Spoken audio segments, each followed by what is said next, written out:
Slick back. No, slick back. That's what I said. Slick back. No, nigga, I'm a pimp named Slick back. Pimp named Slick back. Pimp named Slick back. Nigga, are you deaf? I'm a pimp named Slick.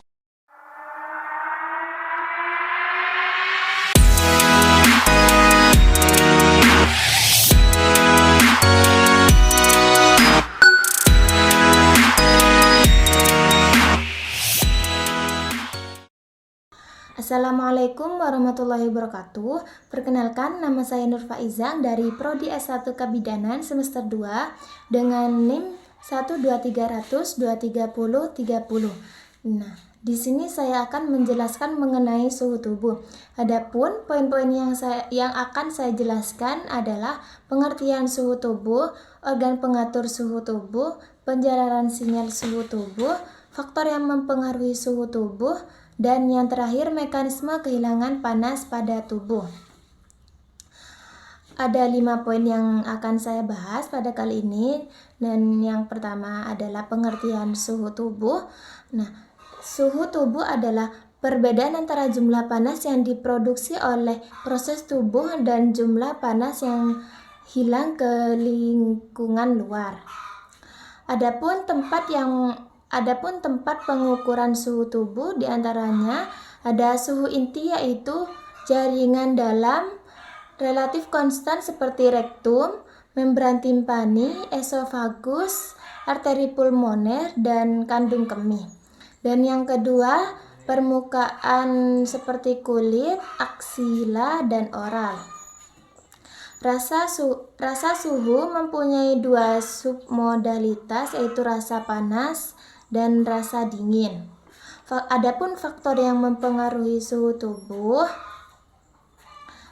diantaranya ada umur, latihan fisik, hormon, stres, lingkungan, makanan dan minuman, dan yang terakhir waktu.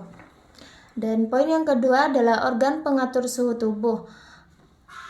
Pusat pengatur panas dikenal sebagai termostat. Pusat yang terletak di bawah otak, termostat hipotalamus memiliki semacam titik kontrol yang disesuaikan untuk mempertahankan suhu tubuh. Jika suhu tubuh turun sampai di bawah atau naik sampai titik ini, maka pusat akan memulai impuls untuk menahan panas atau meningkatkan pengeluaran panas. Terdapat 2 hipotalamus, yaitu yang pertama hipotalamus anterior. Hipotalamus anterior ini mengatur pembuangan panas, dan yang kedua hipotalamus posterior. Hipotalamus posterior ini mengatur upaya penyimpanan panas. Nah, ada saraf yang terdapat di bagian optik hipotalamus anterior dan posterior memperoleh 2 sinyal, yaitu yang pertama sinyal saraf perifer yang mengantarkan sinyal dari reseptor panas atau dingin, dan yang kedua dari suhu darah yang mempengaruhi bagian hipotalamus itu sendiri.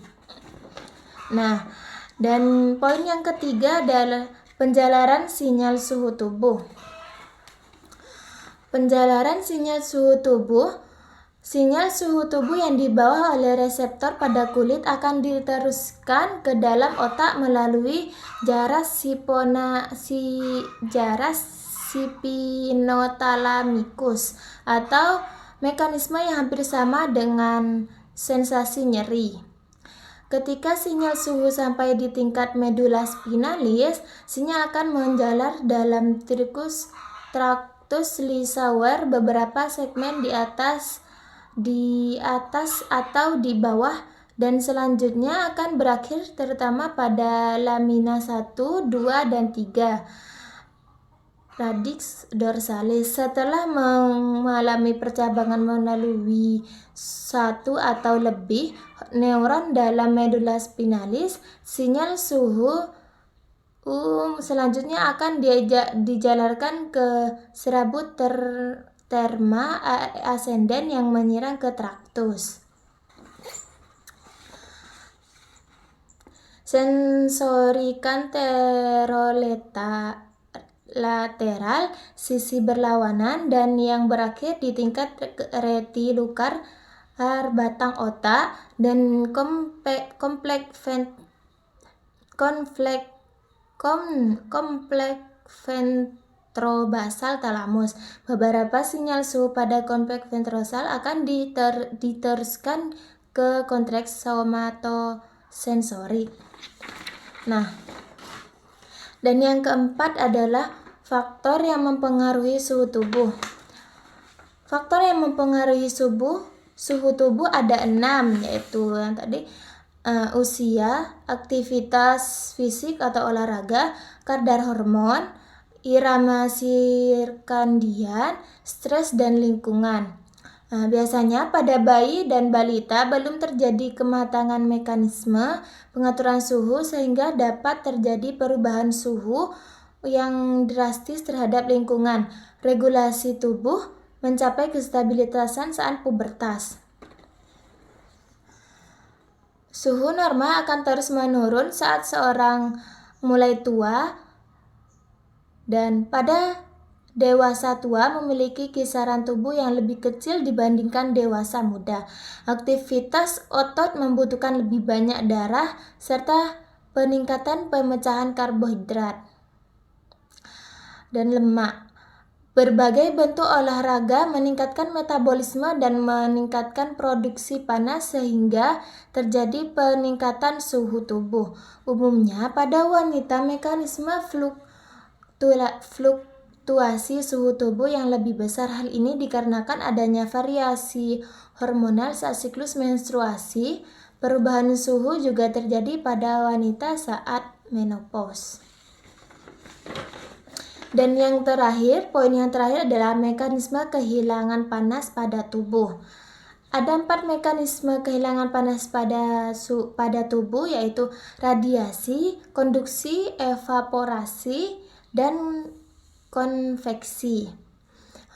Yang saya bahas yang pertama ada radiasi. Radiasi adalah mekanisme kehilangan panas tubuh dalam bentuk gelombang panas inframerah. Gelombang inframerah yang dipancarkan dari tubuh memiliki panjang gelombang 5-20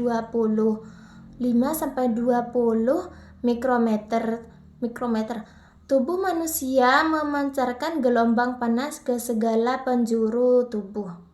Radiasi merupakan mekanisme kehilangan panas paling besar pada kulit, yaitu 60% atau 15% seluruh mekanisme kehilangan panas.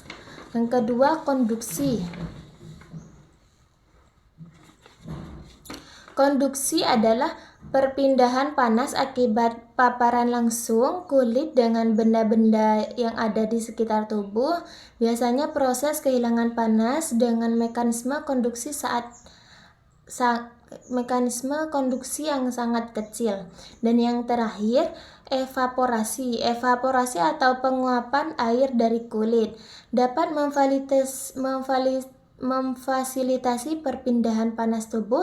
Setiap 1 gram air yang mengalami evaporasi akan menyebabkan kehilangan panas tubuh sebesar 0,58 kilokalori. Pada kondisi individu tidak berkeringat, mekanisme evaporasi berlangsung sekitar 450-600 ml atau hari. Hal ini menyebabkan kehilangan panas terus-menerus dengan kecepatan 12-16 kalori per jam. Evaporasi ini tidak dapat dikendalikan dengan evaporasi yang terjadi akibat difusi molekul air secara terus-menerus melalui kulit dan sistem pernafasan. Selama suhu kulit lebih tinggi daripada suhu lingkungan, panas hilang melalui radiasi dan konduksi. Namun ketika suhu lingkungan lebih tinggi dari suhu tubuh memperoleh suhu dari lingkungan melalui radiasi dan konduksi. Pada keadaan ini, satu-satunya cara tubuh melepaskan panas melalui evaporasi. Dan yang terakhir adalah konveksi. Konveksi adalah perpindahan panas melalui aliran. Konveksi adalah perpindahan panas melalui aliran udara atau air. Terima kasih. Slick back, back, slick back. Nigga, are you down?